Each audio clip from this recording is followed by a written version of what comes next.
Lorsque Rivka pria pour avoir un enfant après 20 ans de stérilité, la Torah nous enseigne que c'est la prière de son mari Yitzhak qui fut exaucée et non la sienne. Rachi explique qu'on ne peut pas comparer la prise de conscience, ce qu'on appelle la tefila d'un juste comme Yitzhak, fils d'un autre juste comme Abraham, à celle d'une juste comme Rivka, fille d'un rebelle tel que son père Bethuel. Quelle injustice! En quoi serions-nous responsables des actions de nos parents? Chacun devrait être jugé selon sa propre vie et ses propres choix. Une première réponse pourrait être que la prise de conscience spirituelle d'une personne éloignée des valeurs universelles est plus précieuse que celle d'une personne qui en est proche. Par conséquent, les personnes éloignées sont parfois davantage mises à l'épreuve pour tester la sincérité de leur démarche. Rivka, n'étant pas tombée dans la marmite dès sa naissance, devrait donc prouver sa valeur davantage plus que les autres et subir plus de difficultés. Ce raisonnement est problématique. En quoi serait-elle responsable de la famille pédocriminelle dans laquelle elle est née? Il semblerait plus juste au contraire de l'encourager davantage que Yitzhak en lui accordant ce qu'elle demande. Le judaïsme ici ne cherche pas à condamner Rivka, mais à enseigner une leçon fondamentale. Selon les enseignements de Rabbi Avraham Azoulay, l'arrière-grand-père du Chida, et Rabbeinu Bechaye, la quasi-totalité de la réalité d'un individu est, EST, le résultat des choix faits par ce même individu avant sa matérialisation dans ce monde.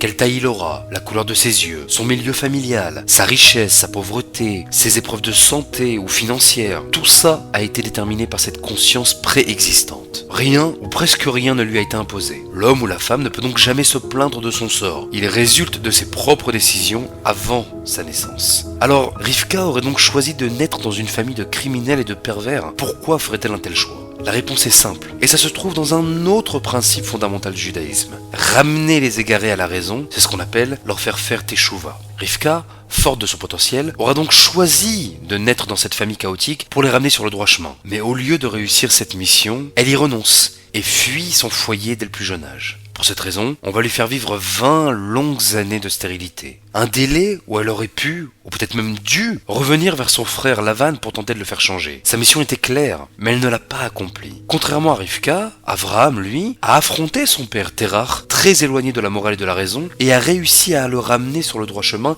avant de quitter la maison familiale. Rivka, en revanche, elle préfère oublier son frère et sa famille. Et pourtant, elle avait reçu les mêmes qualités qu'Avraham. Comme lui, elle porte en elle la force du chesed, l'amour du don de soi sans limite pour autrui. Et c'est précisément cette qualité qui aurait dû lui permettre de réussir sa mission malgré les difficultés. Alors, un troisième principe fondamental du judaïsme va être révélé à Rivka. On ne peut pas fuir ses problèmes, on les accouche. Les problèmes que l'on fuit finissent par ressurgir sous une autre forme, encore plus difficile à gérer. Alors Rivka va mettre au monde un nouvel esprit semblable à Lavan, mais en pire, Esav.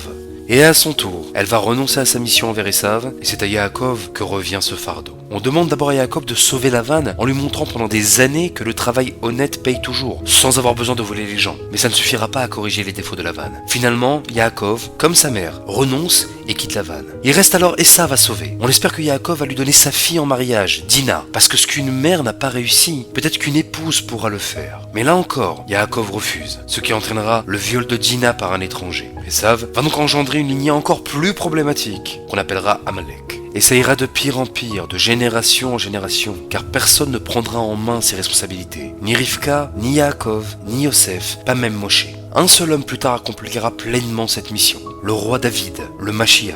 Il récupérera l'esprit des 400 guerriers d'Esav pour les intégrer dans son armée et leur donner un rôle positif. Les temps messianiques que nous vivons viennent nous rappeler une vérité essentielle. Non, tout ne dépend pas de Dieu. Nous ne sommes ni chrétiens ni musulmans. Au contraire, tout dépend de nous.